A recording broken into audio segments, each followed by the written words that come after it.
Welcome, everybody. My name's Gary Fortney, and this is The Trend.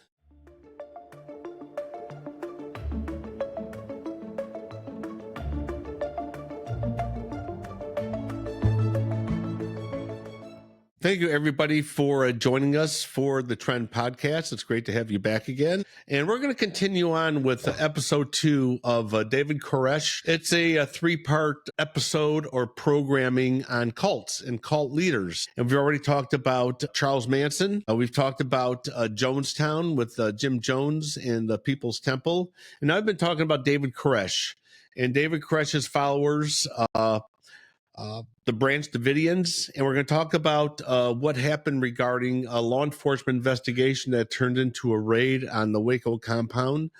And we're going to have our guest back again, Tony Piwowarcyzk. Tony Piwowarcyzk is a retired ATF agent. He spent 32 years with the ATF. He's a former St. Louis County police officer. I originally met Tony when he was working for St. Louis County Police. And Tony retired from the ATF. And as I've said in previous episodes, we try to bring you the insightful part of these investigations, cold cases, and true crime. And we actually like to talk about things that we're actually involved in. As I've talked about previous episodes, I was involved in a lot of the investigative stuff we're talking about. And Tony was actually at Waco regarding when the negotiations took place and the incident at Waco. And Tony's and I talked the first episode about the person of David Koresh. Who was he? What was his basis for recruiting people into the Branch Davidians, and how he continued to have this influence up until the deaths of himself and numerous other of his followers on the compound of Waco. Tony, thanks for joining us again. I really appreciate it. Good to be here, Gary. And giving us insight into this incident. As I'd mentioned in a previous episode, it's hard sometimes to talk about incidents where so many law enforcement officers were killed and a number of ATF agents were killed. 4 of them. 4 agents. 2 of which were my friends. Yep. And that's why it's kind of hard for Tony to talk about this. But again, I'm glad he put a human factor on the agents. And so thanks, Tony, for doing that for us.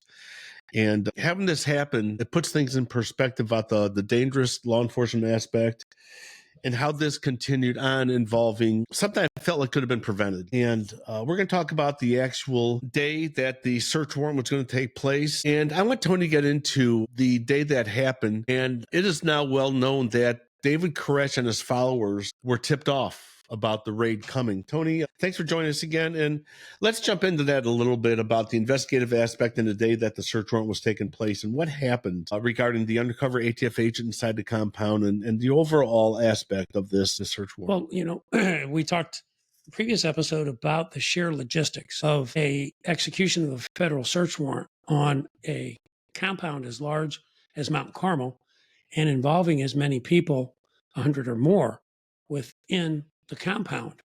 So the logistics involve a lot of people, but it also involved members in the community. And in this case here, ATF felt they needed to have ambulances on standby in case they got into the execution of the search warrant and found people that needed medical care. The ambulances were not on standby for a holy war to occur. They were there to take care of members of David Koresh's congregation, his cult. And because of that, a private ambulance company had been contracted to be on standby. Word went from one of the members of the ambulance company to a reporter that they were on standby for an ATF raid that was going to occur at Mount Carmel on that morning. And that reporter is driving around trying to find Mount Carmel. I mean, David Koresh and his followers were not like the talk of Waco. They weren't known as a huge cult. They were known to members of the law enforcement community and members of the children advocate community because of allegations that had been circulating. So anyways, they tell a reporter, the ambulance company who was contracted. Let me talk about that, why an ambulance crew was called. Whenever we had major incidents taking place, either a major search warrant, a major incident, or a SWAT operation or something like that, you always have an ambulance on standby to have a quick response in case somebody is injured. And Tony, you were saying just for the safety of the people inside the compound, right? Well, not knowing the condition which there were elderly members as well as infants on site. ATF and the child advocacy groups felt it important to have immediate medical care available if they got in there and found deplorable conditions, people who were injured or lacking medical care, because it was not that Mount Carmel had a hospital set up on site inside in an infirmary. Yeah. It wasn't set up as a full service community. So that's why the ambulances were on site. And then, of course, if there were any injuries during the raid that was going to involve 3 basic SWAT teams encountering over 100 people. It's more of a preventive measure and also being a proactive approach to helping people in a time of need. So then we had an undercover ATF agent that was inside the compound, the news leaks from the ambulance crew to a reporter, and then it progressed there a little bit more. It didn't involve a postal worker. And how did that progress then further, Tony, about Koresh finding out about the raid? So the reporter's driving around looking for this compound. Like I said, it wasn't well known in the community, the existence of Mount Carmel. So the reporter encounters a mail carrier and asks them, where is Mount Carmel and this David Koresh guy? So the postal carrier, I'm not exactly sure what was said to the reporter, but the postal carrier was the brother-in-law of David Koresh, one of Koresh's wife's brothers. Wow. So he goes to Mount Carmel, and at this time, there's a Bible study going on, and the undercover ATF agent, Robert, is involved in that Bible study. So David Koresh is called to the back by the postal carrier, and then Koresh comes back up and addresses the ATF undercover agent and says, Robert, you need to leave, and tells him he needs to leave the property. And Robert is the undercover ATF agent inside the compound. What was the thought process at the time going through Robert's mind about Koresh approaching him specifically? Was there any thought that was going through his mind about being made as the UC inside? Well, in any undercover operation that you're going into, there is always a danger, an element of danger of being found out, and then negative reactions, being either shot, beaten, or held hostage.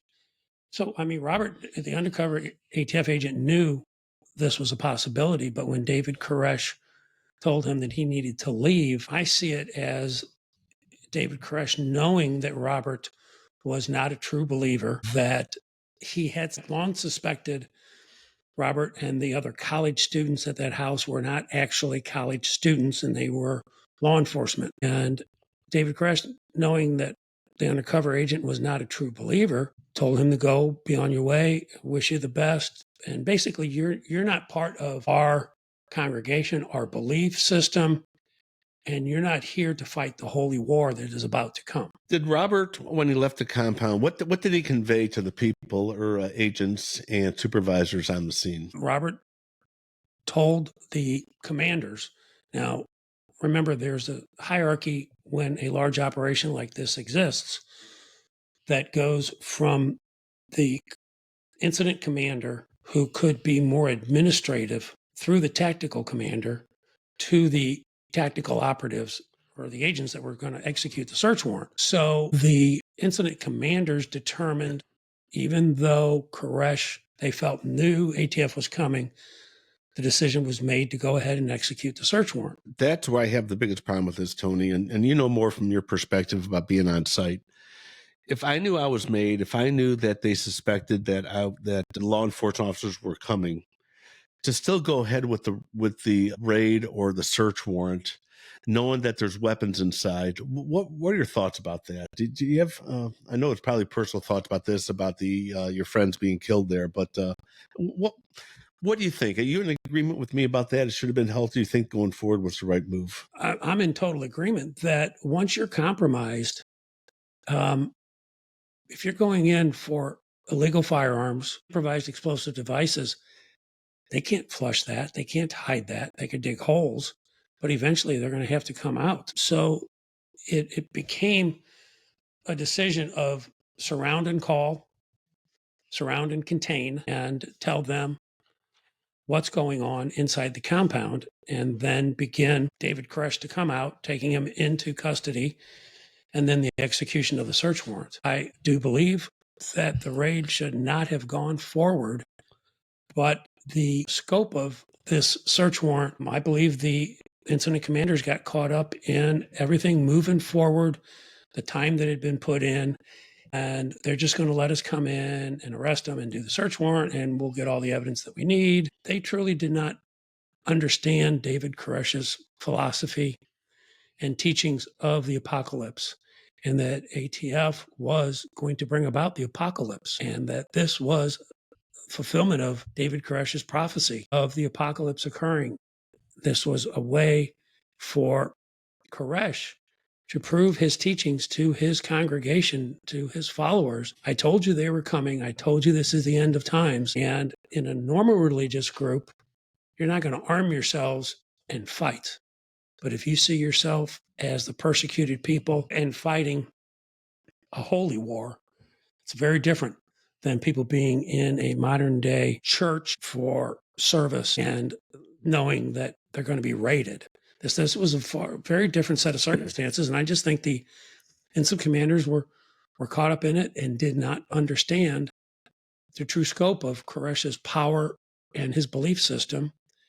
And the same thing occurred later with the FBI negotiators not understanding the true scope of Koresh's power or his belief system. And that's where I agree with Tony 100%. The compromise of an operation with known firearms, agents going in there, and again, they get caught up in the moment. Instant commanders get caught up in the moment. We've got so much in this. Let's just go ahead and move forward. And I think that was a bad decision. I've had to make decisions as being the lead investigator on certain cases about what to do under certain circumstances. I don't want to say I understand what they did. I see what their thought process was. I still don't agree with it. So, well, and those are the key things. You see it, you try to understand it, but you don't agree. I don't agree. Yeah. So you're looking, and I am also, from all perspectives, and we still come to the conclusion that no, it should have been a surround and contain. And whenever I train law enforcement officers, I'm big into the word containment. It's like a pursuit. You're pursuing a car for an armed robbery suspect. The car crashes. I see so many officers just run up to the driver's side to get the guy out. You're supposed to contain, surround, contain, look, observe, and make it sure it's safe. You know, a bad guy running into a house, you're chasing an armed suspect. Going to a dark house by yourself, not knowing what the suspect is, you contain. To contain means secure a perimeter, secure so they don't have any points of escape, and you try to negotiate or work it out from there. So, and in this case, Mount Carmel was in the middle of a large tract of land. So surround doesn't mean you put agents at every door and exit. No, what that means is you have visual sights because you knew they had AR-15 platforms, style of weapons, and the capabilities of a .223 round and larger caliber rounds.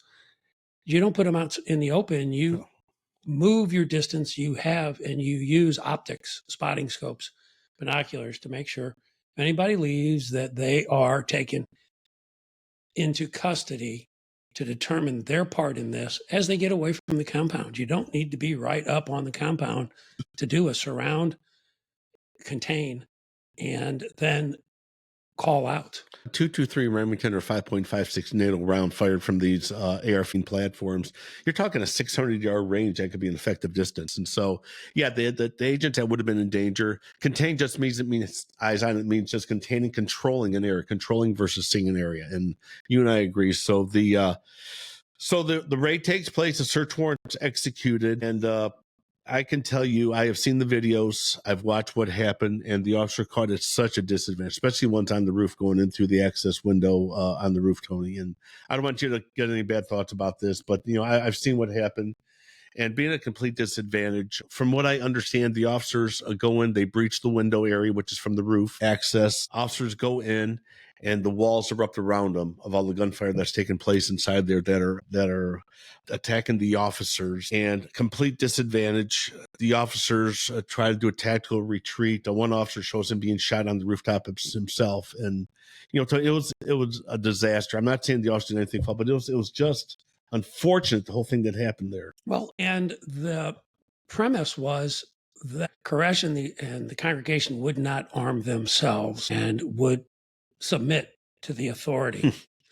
But having that advanced knowledge, people that left the compound said Koresh had people armed all around the compound, looking out the windows, as well as there was a main thrust on Koresh's bedroom and the armory that was believed to contain all the weapons that only Koresh could give out. But when the agents arrived to execute the search warrant, they immediately took gunfire from every angle possible. And those going into Koresh's bedroom and the armory were specifically walking into a fatal funnel, having to enter a room through a window this big. And they did make entry, but then subsequent gunfire, killing an agent when he was going in through the window. That was Todd. Agents providing cover on the rooftop. One agent there, Conway LeBlue, was killed. Agents providing cover ground from retreating off of that rooftop. Rob Williams was killed there. And then in front, agents were hiding behind vehicles. And the agents arrived in a horse trailer that was owned by one of the agents. They felt that was the best way to convey the greatest number of people onto the site in a camouflaged way, in a concealed way. And then agents out front were hiding behind vehicles. And the fourth agent, Scott Willis, whose trailer that was killed when he was hiding behind VW. So there was fire. Agents took fire all around that site and then tried to retreat. And gunfire was exchanged over the course of 2 hours. And by then, within 45 minutes, agents were already low on ammo. And the agents being behind cars, I've seen the videos of them returning fire. They were just being shot at constantly, the barrage of gunfire, and them trying to acquisition targets from behind a point of cover. A cover actually stops a projectile. Concealment just hides you, but will not stop a projectile. And the horse trailer provided a concealment, not a cover situation. You agree with that, Tony, when they were there? But there were vehicles that agents were using, and using the engine compartments to provide concealment as well as cover. So agents are caught at a disadvantage. Agents are attacked in all aspects of this. And Tony says that the gunfire lasted for a very substantial period of time and agents running out of ammo. Correct me if I'm wrong.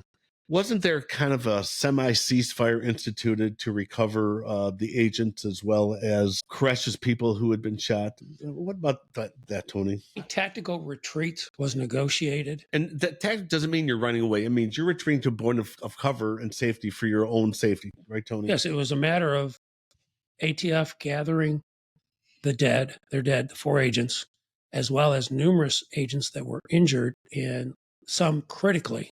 And they were allowed to retreat.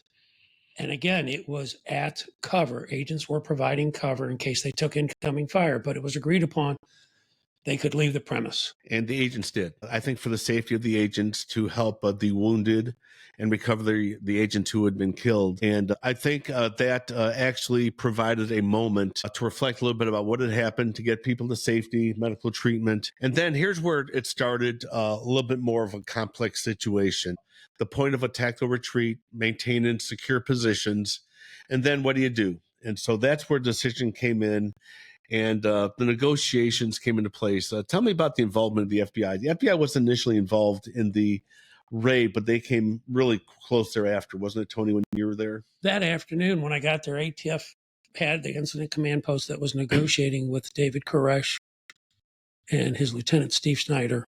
But they were talking to David Koresh, and the agreed upon initial solution was to let the children come out. So ATF negotiated the release of children, and I was in a van that went up 5 different times to retrieve kids that were brought out by their parents and taken away from the compound. That afternoon, that evening, basically, it was all in the evening, later in the evening, at which point FBI negotiators arrived on site and control negotiations were turned over to them over the period of the next day. I'm indifferent to that right now about the FBI taking over. I don't know. Again, I've heard the negotiation tapes. I've heard what was taking place. I've heard the discussions, and we'll leave that for another time. How many children you think made it out, Tony, with that initial, when you're trying to get the children evacuated? If I'm not mistaken, I think the initial count was like 19. Throughout that initial phase, I can only account for 7 to 9 that came out on my trips up.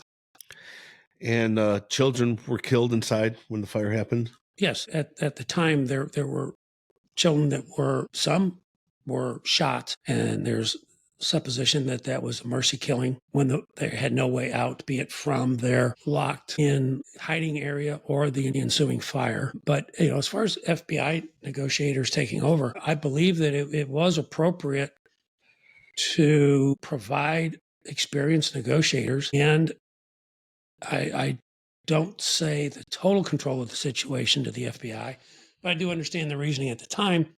Said ATF was involved in the initial assault, had lost 4 agents, multiple 15 or more people injured, some critical, to remove them from the center of this, feeling that they could not be objective and step outside of the immediate situation. But if you're going to do that, the negotiators you supply should be versed in the entire understanding of David Koresh, his belief system, his followers' beliefs, the Bible. And I don't think that occurred because when Koresh would talk about the Bible, negotiators viewed it as Bible babble, which is what they were quoted as saying. And now FBI, when it comes to negotiating, have contacted and have experts in the field of religious cults available to them to talk with or advise on negotiations. Tony hit it on the head from what I see. Did they really know the person they are talking to? Did they do enough research, intelligence? Did they understand the complexities of this person and the references to the Bible? That was his theme of everything he was doing, the Bible and religious aspect. Did they talk enough to the ATF undercover agent who was decided to understand the mentality of Koresh? The FBI did give into some demands. They let him release some of his, I don't say manifesto, but part of his beliefs, right, Tony? And I think they were trying to negotiate in that respect. But in the meantime, I remember late at night watching, they were doing outside stimuli to the people inside the compound. Talk about that a little bit, Tony. And I'm sure you saw that, what was going on. Explain what they were doing. And was this helping or hurting the situation? So after the initial raid, when I arrived on February 28th, and I was there another 2 weeks, but FBI had approached this as a hostage situation, that those under Koresh and the children were hostages, and didn't understand it that these people were true believers in what David Koresh was professing and were thus members and active participants in the Holy War. Their tactics were traditional hostage and siege, where you try to diminish the capacity of those involved in it in the negotiations to think clearly and to go along with your suggestions and your solutions. So the FBI had bright lights surrounding the entire compound. They blared music. They played different music. They played sounds of squealing murdered rabbits or being murdered rabbits. They used helicopters to bring audio and sensory deprivation to the people still within the compound. And normal sieges, that could work. That did not work in this situation. I'm thinking about let's say the outside stimuli you talk about, or the oversensory issues of the lights. I remember late at night, the news is showing the bright lights in the compound, the noises. I think they were Hueys flying overhead, if I'm not mistaken. The large, even the rotor blades of a large helicopter flying over. So much was going on within the compound. You still had children in there. You had people not really understanding what was going on, and they were talking to Koresh at the time. Koresh had agreed to surrender a couple of times, but he never did, Tony. Was his intention ever to surrender, you think? I don't believe so. I believe this was his prophecy, and this was going to be the apocalypse, the end of times. During that 51-day siege, people I think the common perception is that negotiators are on the line 24 hours a day, 7 days a week with David Koresh. There was actually only a total of about 60 hours of negotiations over this 51 days. And there were no negotiations when Koresh was observing the Passover from about April 5th to April 13th. So you're talking a period of 8 to 9 days. There were actually no negotiations that were occurring out of those 60 hours, out of those 51 days. Unbelievable. And negotiations, it's giving and taking, giving and taking, talking, trying to release more people, give in some, then you get some back. And again, I've heard some of the negotiation tapes. I can't believe how much is in the media or public domain now that we can actually watch and listen to about the situation. I'm sure a lot of things were learned about negotiations from this. I think a lot of Without a doubt. And the FBI took a lot to heart by reaching out to these places that have academic studies in regarding the Bible, the various viewpoints that are taken around various books and passages in the Bible. They now have access to those people, their negotiation teams. And I think that's so important, understanding the people you're talking to, understanding them, getting to their mindset, and make that a positive, not a negative. Make it a give and take, and make sure when you're talking to somebody, you don't have to really agree, but you understand their point of view. There's a difference between agreeing and understanding your point of view, right? And doing that, Tony. That's right. Is that you're not saying, I'm in total agreement with you. I understand why you did what you did. No, it is that I understand where you're coming from and what you're preaching, but I see it as this way. And for those negotiators to have an intimate knowledge of the Bible and the different ways it can be viewed and has been viewed, continues to this day, comes into play, that you use those to say, well, here is another situation that is quoted here in this book, in this section. Go ahead and read that and think about that. Or let's talk about what I see in this part of the Bible you see differently. Let's talk about that. And those are all used to arrive at a peaceful solution, one that doesn't involve further violence. And I see it as it becoming a stalemate. And Tony, we both agree with this. I never thought, and so this day, never think that Koresh was going to surrender. I never saw that in him. I never heard that. I think he was playing him on. And then a decision had to be made. Again, at so many days, the Attorney General at the time was Janet Reno. Janet Reno was the U.S. United States Attorney General. I've actually met Janet Reno at some investigative briefings I did when I was with DEA. And she had a hard job. She had to make some decisions to do here. And at the 50-day mark, they had to make a decision what to do, Tony. And of course, you know a little bit more about this, but a decision was made. And what did they decide to do to try to end the standoff?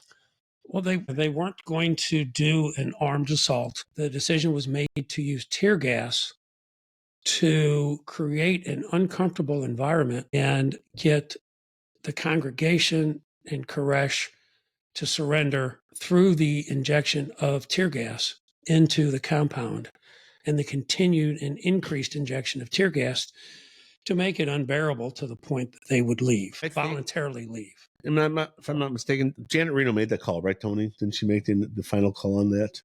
Yes, she was given the authority to make that call, and Bill Clinton let her, I shouldn't say let her, but agreed that the chain of command, she should make the call as the Attorney General of the United States. And I remember watching this live when this happened. I was an instructor at the St. Louis County Police Academy at the time. I was teaching there. We had a 24-hour monitor of the situation at the academy.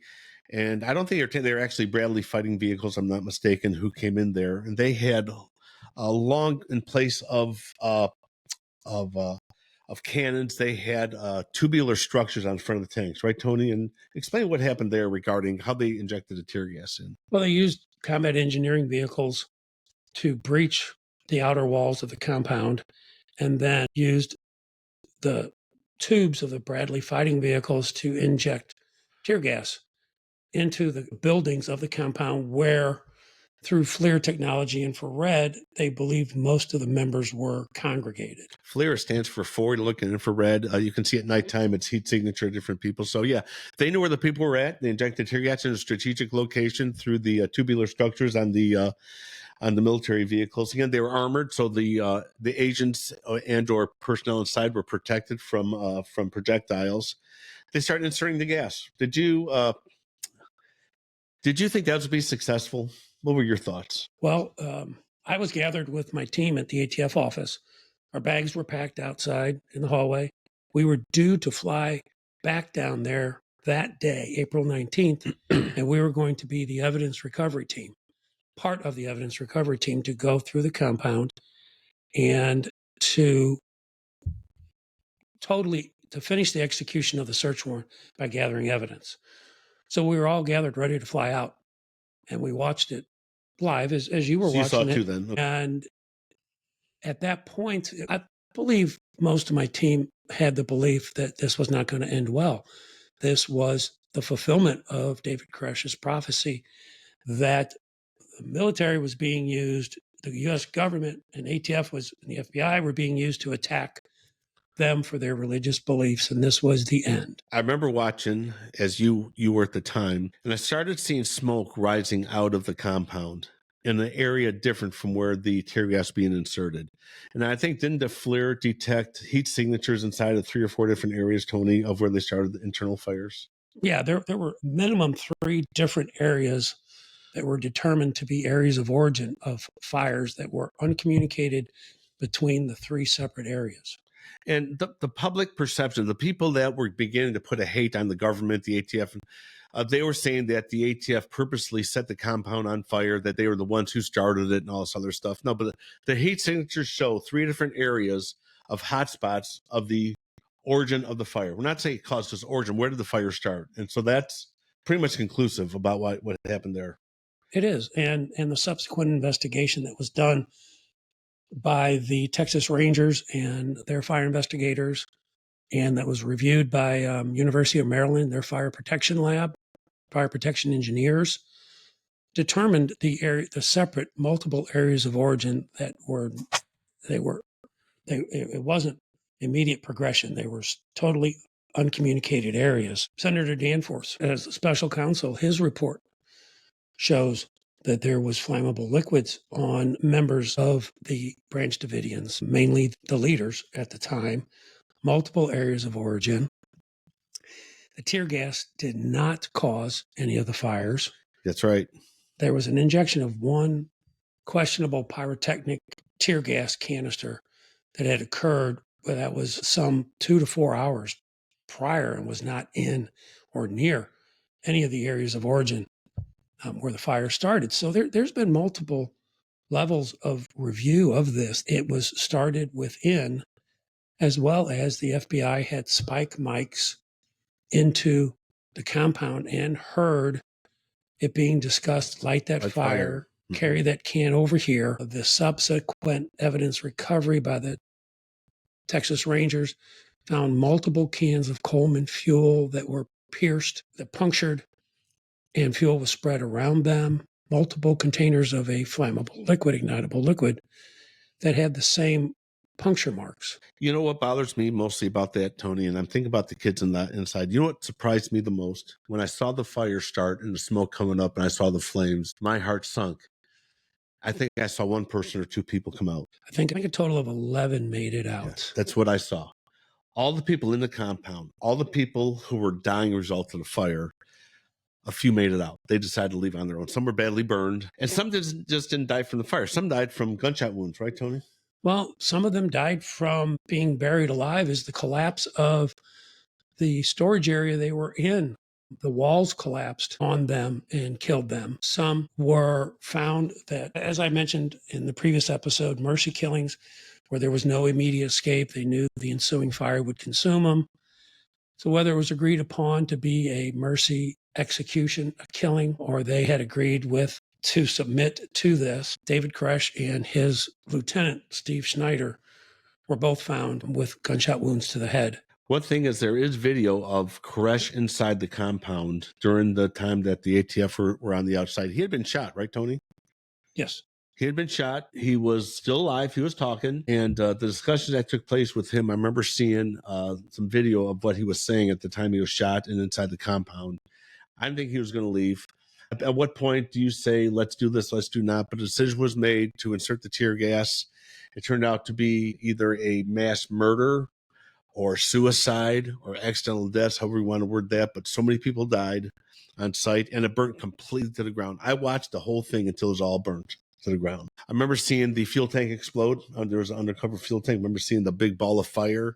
There's a watchtower there that collapsed on site. And I just remember seeing that. And I was heartbroken thinking all the people that died for what, and How about some personal perspective before we close it down, Tony, about what you remember? Let's not forget the human factor of the agents who were killed and injured, and even some of the people who died in the compound. That wasn't their choice, but they were forced to. So any closing thoughts about this before we finish? We're going to talk about the Oklahoma City bombing, which ties into this at some point. So what do you think, Tony? I think this was the beginnings of the rise of the anti-government sentiment, the militia, the Covenant Sword Arm of the Lord, the CSA in Arkansas had occurred several years before. That was an armed standoff that resulted in a peaceful surrender. But it was the beginnings of the guise of religion being the impetus to develop a following, to either provoke or make themselves come to the attention of authorities that would require an armed encounter somewhere along the way. All four young men that died were young men. They had their entire lives ahead of them. Rob Williams' dad was a Secret Service agent. So Rob knew what he was going into. But for all four of them to have families and not be able to grow up having into their full adult lives with families and their relatives, that was taken away.